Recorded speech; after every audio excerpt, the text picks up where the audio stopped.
तर आज सकाळ सकाळी 12 वाजता उठून, होय होय माझे सकाळ 12 वाजताच होते. पहिलं आपल्याला काम करायचं ते म्हणजे कुरिअरमध्ये जाऊन म्हणजेच पोस्टामध्ये जाऊन स्केच कुरिअर करायचे.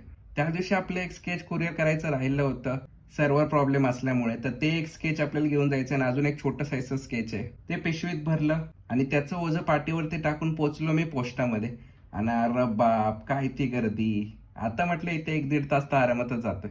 आणि मला सवय होती कारण नेहमी जेव्हा पण यावं तर कमीत कमी 1 तास तरी इथे आपला जातोच. कारण काय करणार, गव्हर्नमेंट सर्व्हिस आहे ना, माणसं आरामातच कामं करतात इकडे.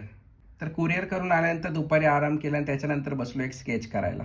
हे छोटंसं मिनी साईजचं स्केच आहे, एका मॅडमचं हे स्केच आहे.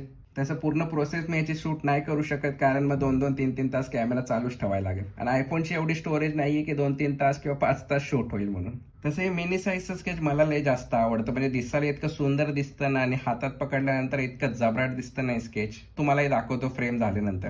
आणि सगळ्यात महत्त्वाचं कसं आहे की याचे पैसे पण कमी असतात त्यामुळे लय लोक ऑर्डर करतात. मग काय 3 तास लावून पटकन आपलं हे स्केच कम्प्लीट करून घेतलं आणि फायनल रिझल्ट तर तुमच्या समोर आहे. आता तुम्हीच कमेंट करून सांगा हे स्केच तुम्हाला कसं वाटलं.